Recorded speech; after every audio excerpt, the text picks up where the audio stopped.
didn't start this podcast. Not because I didn't have something to say, but because I looked around at all the other leadership coaches with a microphone and thought, I don't want to add to that noise. And then I realized the noise is exactly what I want to talk about. Welcome to Holding the Room. I'm Melissa Sierra, executive coach, Forbes contributor, and founder of the Operators Intelligence Council, and someone who has spent the last decade sitting across from leaders who are doing exceptional work, but still losing the promotion, losing the room, losing the best people on their team.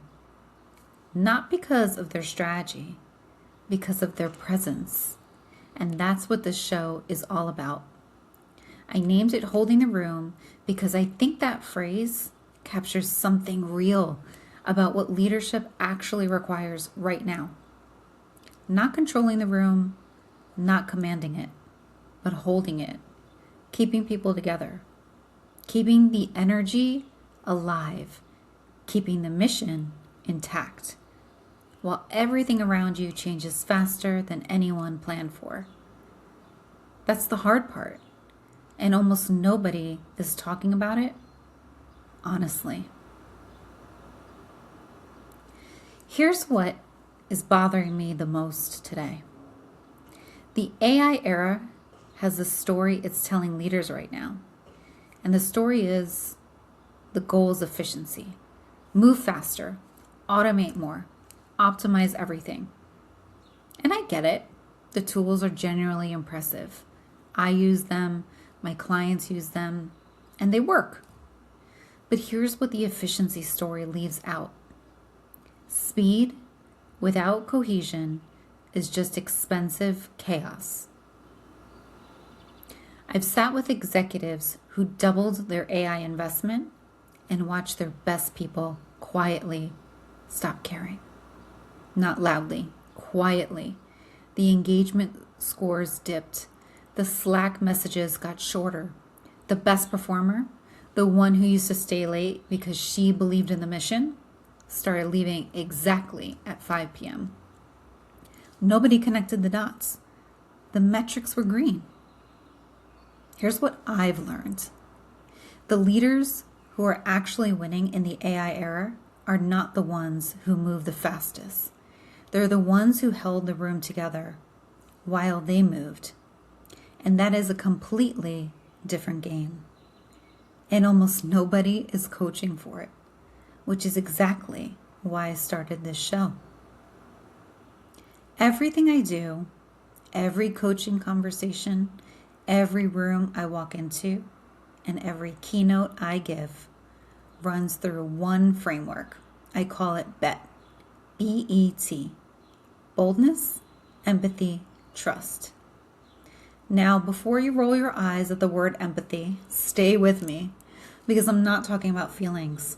I'm talking about competitive advantage. Boldness is the willingness to own the narrative before AI or anyone else writes it for you. It's not confidence, it's not swagger. It's the discipline of naming what is true and moving before you have certainty that will never come anyway. Empathy is the ability to read what's not being said, to understand what someone is experiencing without them having to spell it out for you. In an era where everything that can be measured gets automated, the things that can't be measured become the whole game. Trust is built through narration, not performance. The leaders who build the most durable trust are the ones people where they are in the process of figuring something out, not just where they arrived. Here's the thing. These three capabilities are not soft skills. They are the only skills that compound in an AI world. Every other advantage is being commoditized as we speak. This framework is going to run through every episode of this show. Sometimes I'll go deep on one pillar, Sometimes I'll challenge what I think the whole industry is getting wrong. And sometimes I'll bring in people who are doing this better than anyone. But bet is the lens, and I want you to write it down. Here's my real take on the coaching industry right now, and I'll keep saying this until people get uncomfortable. Most executive coaches are not equipped for what leaders are facing. They're helping people feel more certain, and certainty is the wrong goal. The leaders who are navigating transformation best are not the certain ones. They're the ones who learn to lead transparently through uncertainty.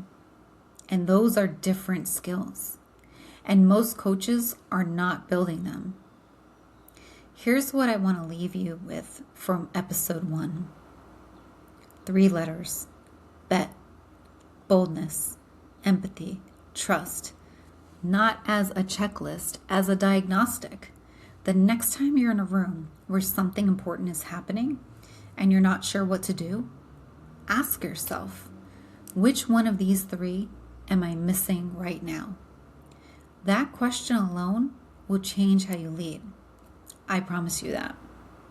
Subscribe wherever you get podcasts. Leave a review if this landed. It helps more leaders like you find this show. And if you're a senior leader or a founder who wants to go deep on any of this, the link is in the description. I'll see you in the next episode.